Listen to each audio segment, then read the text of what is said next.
Ассаламу алейкум, кандайсыңар достор, туугандар, тынчсыңарбы? Жанагы лишение прав боюнча, лишение прав деп коем, красный өткөн жабык кылып атпадым беле, штрафты спор кылычы. Ошол неме келиптир, азыр көргөзөм. Мына келиптир почтамач ящикке. Азыр ушуну алып алып, почтовый отделениеге барып, повестканы алат окшойм. Келбейт окшойт, болду деп үмүт түзүп койдум эле.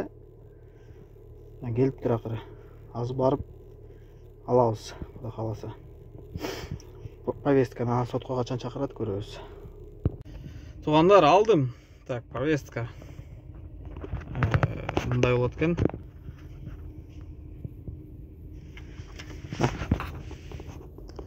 Люблинский районный суд дейт. 14 мартта жөнөтүшкөн экен алар. Токоев Шерикбек Эмилбекович дейт. Коюлуп апына.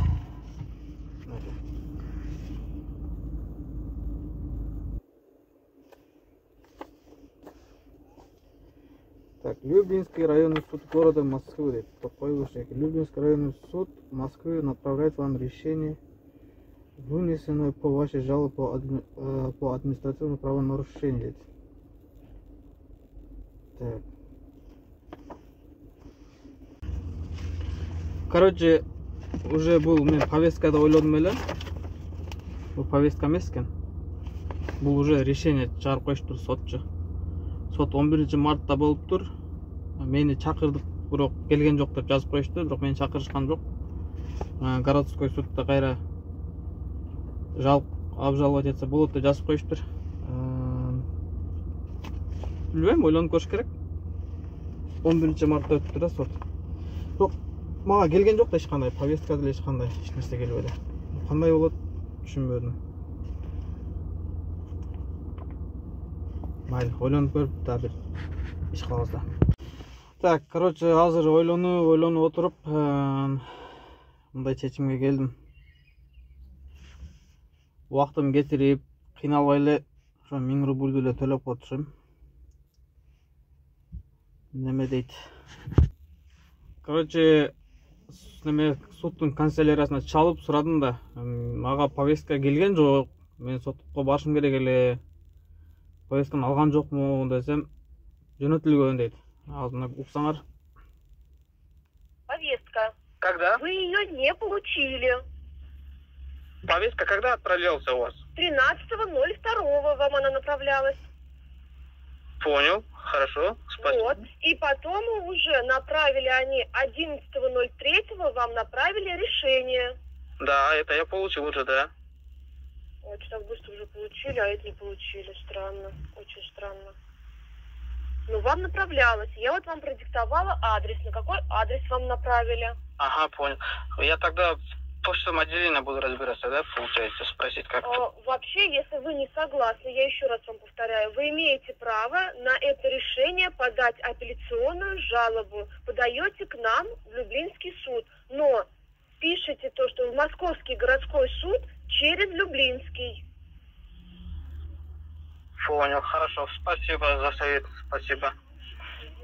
До свидания. До свидания. Короче, ушундай дейт. Уже мен 12 тапшыргам, 13 эле уже жөнөтүшкөн экен алгач повестканы. Билбейм, бул жерде кимдин күнөөсү болуп атат. Мен оюмча почтовый отделениянда күнөөсү болсо керек.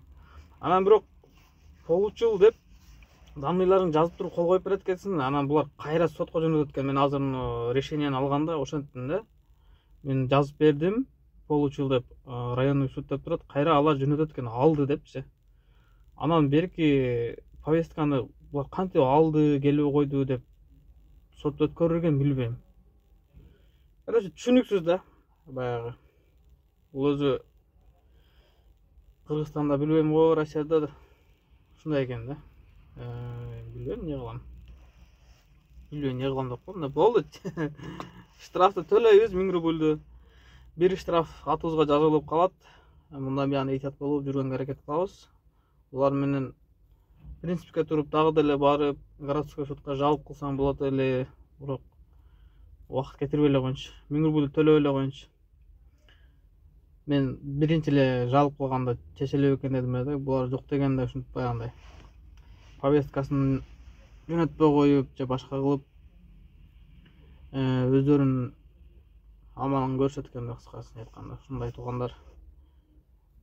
Жеңилдим булардан. Жанагы боюнча жазып коюштур да, числолорун дагычы. Постановление числолорда тура эмес турат. Эгер принципке турган болсом, бул жалпты утсаң болот да. Мен соттундагы решенияларын окуп чыктым. Тура эмес жазып коюштур числолорун, баягы качан болгон нарушениялардычы. Доказательства жок экен, бирок доказательства жок экени имеет значение дейт. Сотрудникке ишенебиз дегендей кылыпчы. Бунуго жалпты жаза элек деле өзү окуп чыккан элем интернеттен. Баары ошо сотрудникке тартат, доказательства жок болсо делепчи. Менде доказательства болуш керек эле. Бирок мен ошо видеозаписти жөнөтсөм, видеозаписти алайын депчи, перекресткин алайын деп жөнөтсөм, алар мага тура эмес число менен жөнөтүп коюштур. Булар нарушение 10 февралда болгон да. 10 февраль кечкурун 12:45 болгон. Булар 9 февраль деп жазып коюшкан постановленияга сотрудник. Ана мен постановление копиясын жөнөттүм, жана видеозаписти алайын деп. Жөнүндө өзүм числону да жаздым, бирок числону туура эле жаздым, убактын туура жаздым, ушул записти бергиле деп.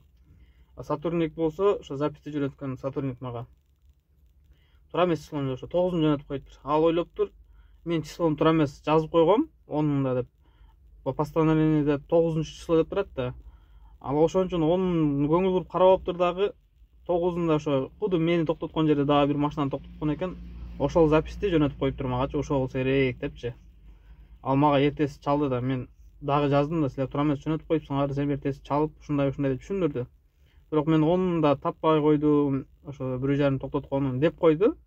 Мен оюмча таппай койгон жок, ал ошо логистик ойлоп туруп мени 10-да болгон окуя деп жазгам да, ал постановление 9 деп турат. Аны мен көңүл буруп карабаптым ошонучу.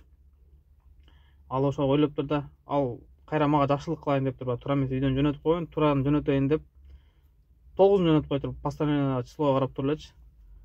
Аны ошентип доказательством жок болуп калды да мендечи. Эгер ошол видео болгондо мен до конца бармакмын. Азыр менде доказательство жок үчүн барып анан убактымды кетиремин деп ойлоп атам да.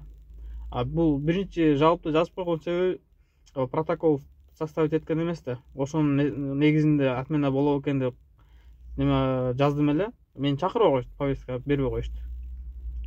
Эми айла жок. 1000 рубль төлөйбүз.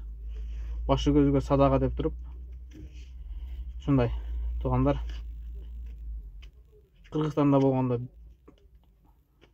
жакшы аракет кылып көрмөкмүн. Азыр бул жерде кичине орусчам дагы жетпей аткан үчүн жакшы болбой атат. Мейли туугандар.